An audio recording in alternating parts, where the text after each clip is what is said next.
ना हम नेक्स्ट देख लेते हैं यहाँ पर कि परसेंट कितना होगा किसी कंपाउंड में एलिमेंट का। मतलब यहाँ पर ये है, जैसे अगर कंपाउंड दे दिया जाए आपको H2O, तो H2O में कितना परसेंट हाइड्रोजन है, कितना परसेंट ऑक्सीजन है बाई मास, वो हमको निकालना है। ठीक है, तो टॉपिक हम यहाँ पर ये होगा percent of an element.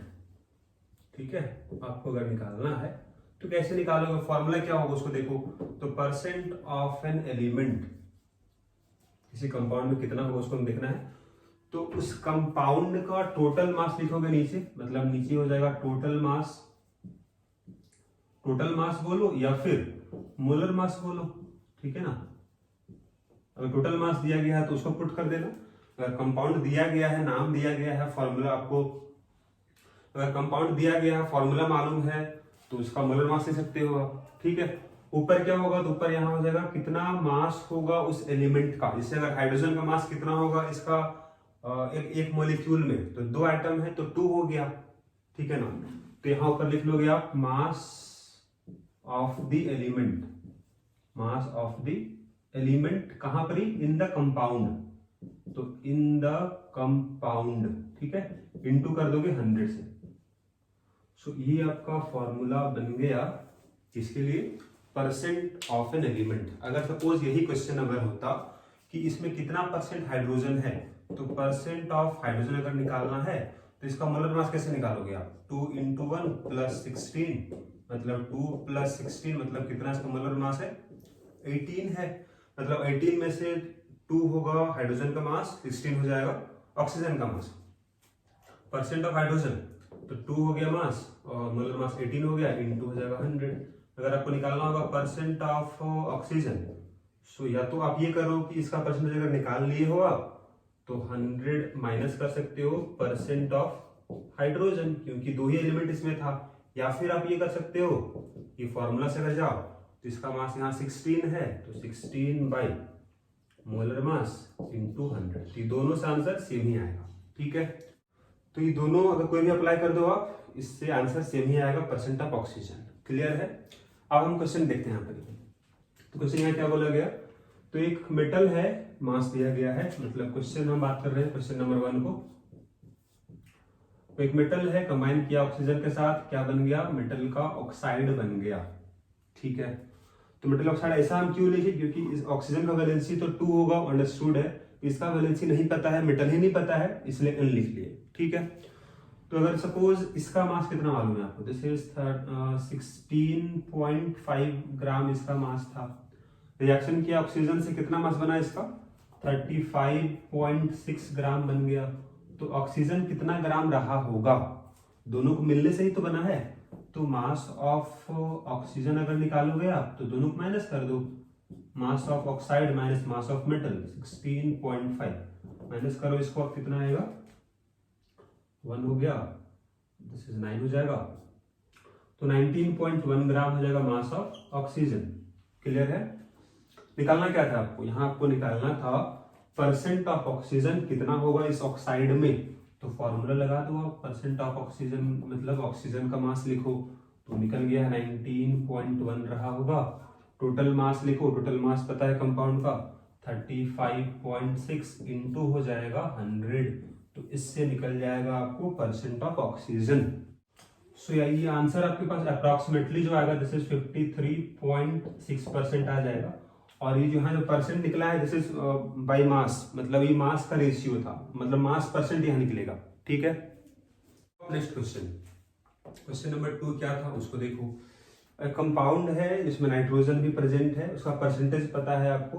Calculate minimum molar mass of the compound, क्योंकि परसेंट पता है तो फॉर्मूला लगाओ, परसेंट ऑफ नाइट्रोजन किसका बराबर आएगा, तो यह आ जाएगा mass of nitrogen in the compound by molar mass, नीचे लिखोगे आप molar mass of the compound into हो जाएगा 100। ये फॉर्मूला हम लोग पढ़ चुके हैं अभी जस्ट। तो इसमें से निकालना क्या है आपको, आपको निकालना है मोलर मास, लेकिन कैसा molar mass, minimum molar mass, कम से कम मास। परसेंट आपको पता है, ये निकालना है। तो अगर इसका वैल्यू पता चल जाए आपको तो ये निकल जाएगा। तो अब इसका वैल्यू क्या होगा, तो जब भी क्वेश्चन अगर आएगा आपका मिनिमम मोलर मास का, मतलब कम से कम मास निकालने का बात जब भी होगा, तो कैसे करोगे काम उसको ना समझो। जैसे मान लेते कोई कंपाउंड है हुआ, इसमें कार्बन रहा है, हाइड्रोजन है, नाइट्रोजन है, ठीक है ना।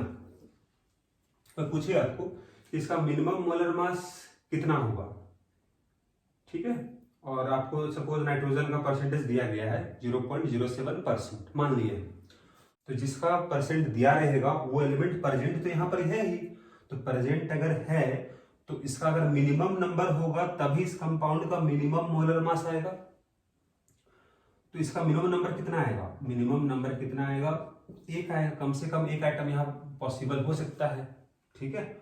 तो जब भी क्वेश्चन आए आपका मिनिमम मोलर मास का, तो एज्यूम करोगे आप कम से कम एक एटम होगा उस एलिमेंट का जिसका परसेंट दिया रहेगा। तो यहाँ लिख लोगे आप, in case of minimum molar mass we have to assume at least one atom of the element whose percentage is given, ठीक है। अब देखो तो कम से कम अगर एक नाइट्रोजन एटम होगा तो एक नाइट्रोजन का मास कितना हो जाएगा, 14 हो जाएगा, और इसका वैल्यू कितना है 0.07 इक्वल टू 14 बाई, तो निकालना आपको है मिनिमम मोलर मास निकालना आपको है, मोलर मास इनटू हो जाएगा 100।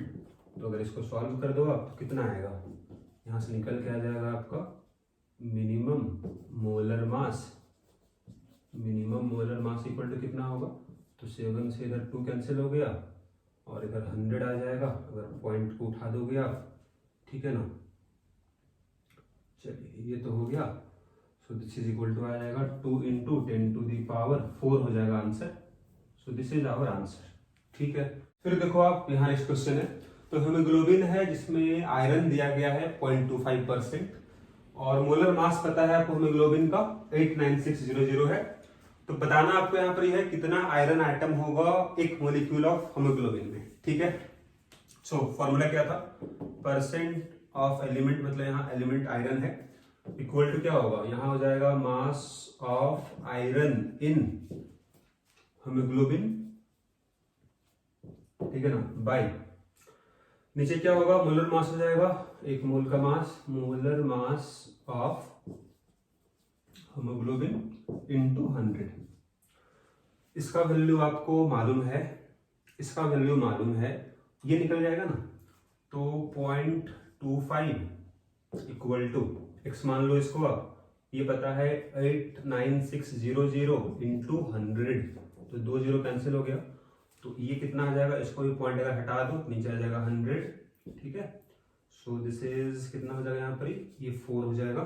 सो यहाँ पर ही आपको सॉल्व कर दो इसको आप, कितना आंसर आ जाएगा, दिस इज आ जाएगा x इक्वल टू 896/4 हो जाएगा, तो दिस इज 2 4 हो जाएगा, ठीक है। तो ये तो मास हो गया आयरन का, mass of iron in haemoglobin. अब यहाँ पूछा जा रहा है आपको कि कितना आयरन का आइटम होगा, तो एक आयरन आइटम का मास तो पता होगा आपको, एटॉमिक मास। तो एटॉमिक मास जो होता है आपका, एटॉमिक मास ऑफ आयरन जो होता है इट इज होता है 56। तो एक एटम का मास होता है 56, तो यहाँ आ रहा है 224, मतलब एटम एक से ज्यादा है, तो कितना है, तो यहाँ लिखोगे आप नंबर ऑफ आयरन आइटम जो होगा वो कैसे निकालोगे आप, टोटल मास आ रहा है उसको डिवाइड कर दो एक आइटम का मास से, तो दिस इज 224/56, तो डिवाइड कर दो इसको आप, कितना आएगा 4 आएगा, तो दिस इज आवर आंसर, ठीक है। तो हम यहाँ नेक्स्ट बात कर लेते हैं आपका एम्पिरिकल फार्मूला क्या होगा, ठीक है। सो एम्पिरिकल फार्मूला लिखने से पहले, एम्पिरिकल फार्मूला पढ़ने से पहले आपको जानना होगा मॉलिक्यूलर फार्मूला क्या होता है। तो मॉलिक्यूल का फार्मूला मतलब एक मॉलिक्यूल में कितना एटम होगा वो बताता है मॉलिक्यूलर फार्मूला। मतलब यहां लिखोगे आप it represent exact number of atoms present in a molecule, मतलब एक मॉलिक्यूल में कितना एटम होगा वो बताएगा मॉलिक्यूलर फार्मूला। अब बात होगा एम्पिरिकल फार्मूला क्या बताएगा, ये बतलाएगा आपको सिंपल रेशियो ऑफ एटम्स। तो it represent simple ratio of atoms. ठीक है, simple ratio of atoms present in a molecule. किसी मॉलिक्यूल में क्या सिंपल रेशियो होगा एटम्स का, वो बताएगा आपको एम्पिरिकल फॉर्मूला। एग्जांपल देखो, अगर हम बात करें कुछ कंपाउंड यहाँ लेते हैं हम लोग हैं, जैसे कंपाउंड है आपका C2H6 इथेन है, C2H4 इथीन है, इथाइन C2H2 इथाइन हो गया, बेंजीन C6H6 बेंजीन होता है। तो अगर इसका this is the molecular formula यहाँ लिखा गया है, अगर लिखोगे आप इसका एम्पिरिकल फॉर्मूला क्या होगा, तो सिंपल रेशियो ले लो ना, अगर इसको दोनों डिवाइड तो कितना आएगा 1:3 आएगा, मतलब CH3 हो जाएगा। इसके लिए क्या आएगा CH2 हो जाएगा, CH हो जाएगा, यहाँ भी CH हो जाएगा। ठीक है, तो सिंपल रेशियो ले लोगे आप आइटम्स का, तो जो आएगा उसको बोलेंगे हम एम्पिरिकल फार्मूला। एग्जांपल कुछ और यहाँ देख लो, अगर बोले ग्लूकोज का फॉर्मूला होता है C6H12O6, सिंपल रेशियो क्या होगा, सब में 6 कॉमन है, 6 कैंसिल हो जाएगा, तो C हो जाएगा, H2 हो जाएगा, O हो जाएगा। This is our empirical formula of glucose. ठीक है, तो जितना भी आइटम्स आएगा उसको आप सिंपल रेशियो ले लोगे आप, तो आ जाएगा एम्पिरिकल फॉर्मूला। अब यहाँ पर एक इंपॉर्टेंट नोट आपके लिए जानना ये है कि अगर आपको बताना हो मोलिक्यूलर मास इक्वल टू लिखोगे आप N into empirical formula mass. अब एक नया यहाँ जो टर्म है एम्पिरिकल फॉर्मूला मास क्या होता है, तो बहुत ही आसान है। एम्पिरिकल फॉर्मूला जो होगा इसमें जितना आइटम उसका मास लिख लो आप। ठीक है ना, जैसे अगर बोले आपको कि इस मॉलिक्यूल जो है इथेन का, इसका मास कितना होगा, तो यहाँ लिख लोगे 2 इंटू 12 प्लस 6 कितना हो जाएगा 30 हो जाएगा। तो ये आपका हो गया मॉलिक्यूलर मास। अब इसका मास कितना आ जाएगा, तो दिस इज 12 प्लस 3 मतलब कितना आ जाएगा 15 आ जाएगा। तो ये हो गया एम्पिरिकल फॉर्मूला मास। दोनों में क्या रिलेशन होगा, तो अगर आप इसको मल्टीप्लाई कर दो 2 से तो 30 आ जाएगा ना, मतलब 2 मल्टीप्लाई क्यों किया, क्योंकि 2 ही यहाँ कॉमन था, दोनों में कॉमन क्या था 2 था, इसीलिए 2 से मल्टीप्लाई किया। तो उसी तरह से यहाँ n क्या होगा, n हो जाएगा आपका कॉमन नंबर। ठीक है, n, तो अगर n कभी निकालना होगा तो मोलिक्यूलर मास को डिवाइड करना होगा आपको किससे, एम्पिरिकल फॉर्मूला मास से, तो आपको कॉमन नंबर आ जाएगा। अगर n निकल जाएगा आपके पास तो n निकालने के बाद क्या करोगे कि अगर कभी निकालना पड़े आपको मोलिक्यूलर फॉर्मूला कैसे निकालोगे आप, n इंटू एम्पिरिकल फॉर्मूला। ठीक है, यहाँ चेक कर लो आप, अगर CH3 अगर आप वैल्यू निकाल लेते हो और मल्टीप्लाई कर दो इसको 2 से, ये आ जाएगा ना C2 हो जाएगा, H6 हो जाएगा। ठीक है, तो एम्पिरिकल फॉर्मूला मल्टीप्लाई कर दो n से, क्या आएगा मोलिकुलर फॉर्मूला आ जाएगा। तो यहाँ हम लोग देखें इस वाले केस में कि एम्पिरिकल फॉर्मूला क्या होगा, मोलिकुलर फॉर्मूला क्या होगा और उसमें रिलेशन क्या होगा, उसको यहाँ देखिए हम लोग। अब यहाँ हम बात करते हैं कि कैसे निकाल पाओगे आप एम्पिरिकल फॉर्मूला। अगर आपको दिया हुआ होगा परसेंटेज ऑफ एलिमेंट, जैसे अगर इथेन है तो यहाँ बोल दिया जाएगा आपको कि कार्बन का परसेंट कितना है, हाइड्रोजन कितना परसेंट है, अब पता करो क्या एम्पिरिकल फॉर्मूला हो जाएगा। तो वैसा क्वेश्चन मिलेगा आपको जानना भी है, तो उसको बनाने के लिए जो तरीका है उसको पहले हम बता देते हैं, बाकी जो कुछ क्वेश्चन होगा उसको हम सॉल्व करेंगे। आपको अगर कभी निकालना हो एम्पिरिकल फॉर्मूला तो उसके लिए जो तरीका है, हम जो टेबल यहाँ बनाने वाले हैं, पहले आप सीखने के लिए इसको अप्लाई करोगे आप, जब आप प्रैक्टिस कर लोगे तो आप बिना इसको यूज किए भी बना सकते हो। ठीक है, तो यहाँ पहला कॉलम हो जाएगा कंपाउंड में कौन कौन सा एलिमेंट है। ठीक है, सेकंड कॉलम हो जाएगा उसका परसेंट क्या है, परसेंट ऑफ एलिमेंट। या कभी कभी क्या होगा कि अगर ये नहीं दिया हुआ होगा तो मास रेशियो दिया रहेगा, क्योंकि आपको रेशियो ही तो निकालना है सिंपली। एम्पिरिकल फॉर्मूला क्या होता है, सिंपल रेशियो ऑफ आइटम्स होता है, तो यहाँ पर ही दिया हो सकता है आपके पास मास रेशियो, तो भी अगर दिया हो तो यहाँ आप पुट कर सकते हो उसको आप। फिर यहाँ पर क्या हो जाएगा, तो जो भी यहाँ परसेंट दिया रहेगा उसको डिवाइड कर दोगे आप, परसेंट ऑफ एलिमेंट जो मालूम है आपको उसको डिवाइड करोगे उस एलिमेंट का एटॉमिक मास से, एटॉमिक मास से। तो जो भी यहाँ वैल्यू आएगा उसको हम सपोज मान लेते हैं नंबर ऑफ आइटम्स, उसको हम बोलते हैं, ठीक है, नंबर ऑफ आइटम्स आ जाएगा, ठीक है ना। अब इसको नंबर ऑफ आइटम जो आएगा, नंबर ऑफ आइटम जो आएगा इसको आप डिवाइड करोगे स्मॉलेस्ट नंबर ऑफ आइटम से। जैसे अगर यहाँ सपोज कार्बन है और हाइड्रोजन है, मान लेते हैं सपोज कार्बन 80% था, हाइड्रोजन 20% है, क्योंकि कोई कंपाउंड है, कार्बन 80% है, हाइड्रोजन 20% है। बताना है इसका एम्पिरिकल फॉर्मूला क्या होगा, ठीक है। सो क्या बोले आपको पहले कि जो 80 है इसको डिवाइड किससे करोगे, इसका एटॉमिक मास से। सपोज 12 है, इसका है 1 है, कितना वैल्यू आ जाएगा इसका, तो यहाँ आ जाएगा दिस इज नंबर ऑफ, हम एटम्स यहाँ बोल रहे हैं, तो दिस इज 20/3 और ये तो 20 ही आएगा, इक्वल टू हो जाएगा 20 नंबर ऑफ एटम्स। फिर क्या बोलिए आपको सेकंड कॉलम में क्या करना आपको है कि जो वैल्यू आया उसमें जो सबसे छोटा होगा उससे डिवाइड कर दोगे आप। तो डिवाइड किससे करोगे आप, स्मॉलेस्ट नंबर ऑफ आइटम से डिवाइड कर दोगे। तो जो वैल्यू आएगा उसको हम क्या बोलते हैं, उसको हम यहां बोलेंगे we call it relative ratio. तो चूंकि हम नंबर ऑफ आइटम को डिवाइड किए हैं यहाँ पर ही, तो जो आएगा उसको बोलेंगे हम रिलेटिव रेशियो बोलेंगे। आर का मतलब क्या हो जाएगा, जैसे रिलेटिव रेशियो आ गया, ठीक है ना। तो यहाँ पर सबसे छोटा वैल्यू कौन है, 20/3 और 20 में छोटा 20/3 है, तो 20/3 को डिवाइड करो 20/3 से और इसको भी डिवाइड करो 20/3 से। क्या वैल्यू आएगा, यहाँ वैल्यू आएगा 1, यहाँ वैल्यू आएगा 3। तो फिर आगे लिख लोगे यहाँ पर आप सिंपल रेशियो क्या आया, तो सिंपल रेशियो मतलब होल नंबर रेशियो, तो यहाँ 1 है यहाँ 3 है। तो क्या एम्पिरिकल फार्मूला हो जाएगा, एम्पिरिकल फार्मूला हो जाएगा कार्बन 1 है, हाइड्रोजन 3 है, तो this is our empirical formula, ठीक है। तो ये सारा स्टेप आपको करना होगा अगर परसेंटेज दिया गया है तो। सो अगर यहाँ देखो, यहाँ सपोज देयर आर 2 क्वेश्चन, तो इस क्वेश्चन में परसेंटेज दिया गया है, आप इसको सॉल्व कर लेना। यहाँ पर 3 एलिमेंट है, कार्बन, हाइड्रोजन और ऑक्सीजन है। तो कार्बन का परसेंटेज पता है, हाइड्रोजन पता है, ऑक्सीजन का परसेंटेज नहीं दिया गया है, तो उसको आप निकाल लेना, 100 से माइनस कर देना ये दोनों का सम को, तो परसेंट ऑफ ऑक्सीजन निकल जाएगा।